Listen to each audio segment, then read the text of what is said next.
آیت نمبر 125 125 فَمَن يُرِدِ اللَّهُ، یہ اصل میں کیا تھا؟ یرید، دال کے نیچے جو زیر ہے کسرہ ہے، یہ تو آگے ملانے کے لیے ہے. فمن، پس جو، یرید ارادہ کرے، اللہ ان یہدیہ، ان یہ کہ یہدیہ وہ ہدایت دے، ہو اس کو، یعنی کہ جس کو اللہ تعالی ہدایت دینا چاہے. ہدایت دینا ہم نے ترجمہ کیوں کر دیا؟ کیونکہ یہدیہ فعل مضارع سے پہلے المصدریہ آ گیا ہے، اور المصدریہ بعد والے فعل کو مصدر کے معنی میں کر دیتا ہے.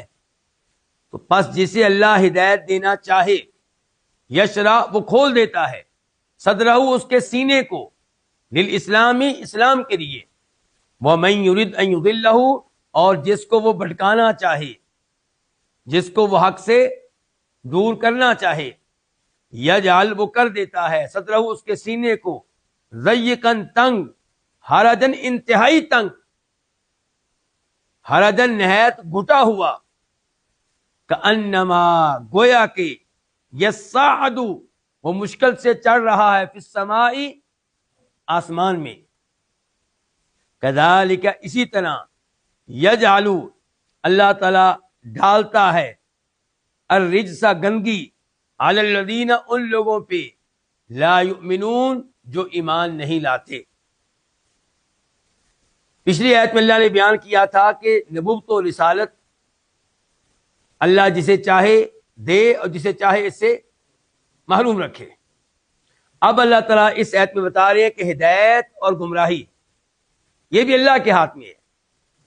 جسے چاہتا ہے اللہ تعالیٰ ہدایت سے نوازتا ہے، جسے چاہتا ہے اللہ تعالیٰ مسلمان ہونے کی توفیق دے دیتا ہے اور اس کے سینے کو کھول دیتا ہے. اسے قرآن حق نظر آتا ہے، اسے اللہ کے نبی سچے نبی نظر آتے ہیں، تو فوری طور پہ مسلمان ہو جاتا ہے. اور جس کو اللہ تعالیٰ ہدایت نہیں دینا چاہتے، اس کے سینے کو اللہ تعالیٰ تنگ کر دیتے ہیں. چنانچہ وہ قرآن سنتا ہے تو قرآن دل میں اترتا نہیں، بلکہ دل تنگ ہو جاتا ہے، قرآن کو قبول کرنے کے لیے تیار نہیں ہے، قرآن کو اندر داخل کرنے کے لیے آدمی تیار نہیں.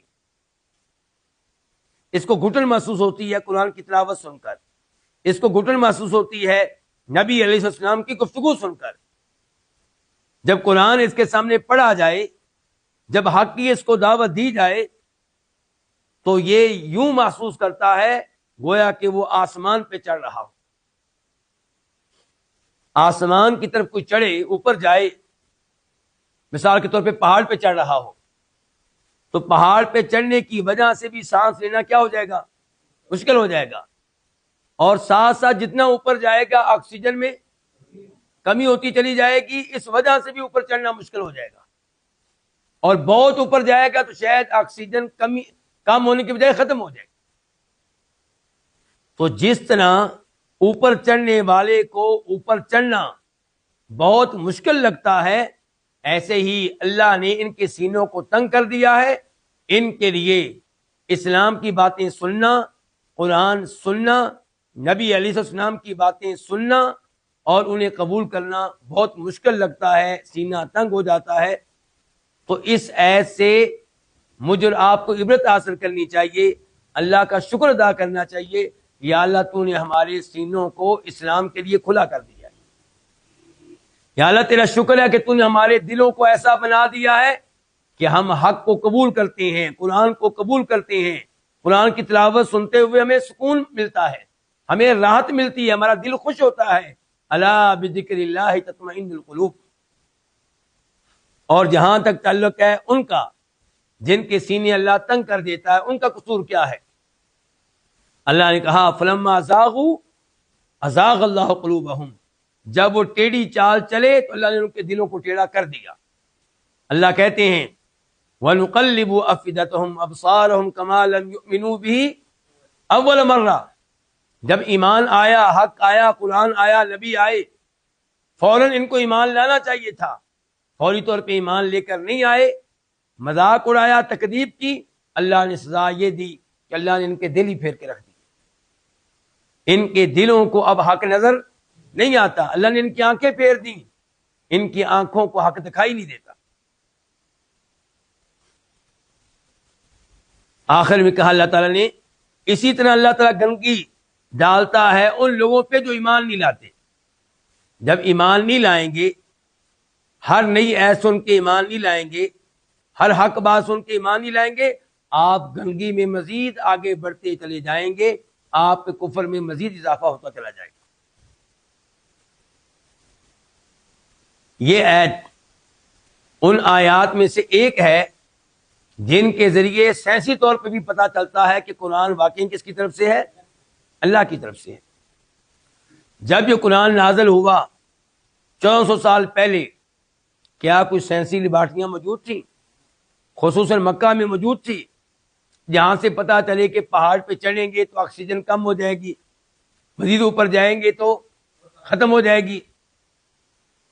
لیکن اللہ نے یہ بتایا، اس سے پتہ چلا کہ یہ کلام اس اللہ کی طرف سے ہے جس کو ہر چیز کا علم ہے.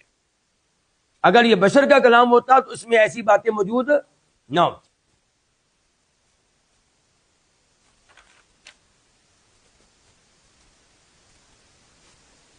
میں نے یہ چیز آپ کے سامنے رکھنے کی کوشش کی ہے کہ ایسی آیات سن کر شیطان دلوں میں وسوسے ڈالتا ہے کہ وہ لوگ جن کو اللہ نے ہدایت سے محروم کر دیا ان کا کیا قصور ہے. جب یہ سوچ آئے تو 3 دفعہ اعوذ باللہ من الشیطان الرجیم پڑھ کے بائیں جانب پھونکے اور اس سوچ کو جھٹک دیں. اس کی بجائے آپ کے دل میں سوچ یہ آنی چاہیے کہ یا اللہ تو کتنا مہربان ہے کہ مجھے تو نے مجھے ہدایت دے دی، جس ہدایت سے تو نے اربوں لوگوں کو محروم کر رکھا ہے، بڑے بڑے مجرموں کو تو نے محروم کر رکھا ہے، بڑے بڑے وہ لوگ جن سے آٹوگراف لینے کے لیے دنیا ترستی ہے، جن کے ساتھ سیلفی لینے کے لیے دنیا ترستی ہے، جن کے کئی ایک کون ہیں فالورز ہیں، لیکن اے اللہ تو نے ان کو اس ہدایت سے محروم رکھا ہے، اس انعام سے محروم رکھا ہے، اور مجھ غریب کو تو نے نواز دیا ہے. اتنا بڑا تیرا کرم، اتنا بڑا تیرا فضل، اتنی تیری مہربانی. تو ایسی آیتیں سن کے خوشی سے اللہ کے لیے سجدہ شکر کرنا چاہیے، نہ یہ کہ شیطان آپ کو کہیں اور لے جائے.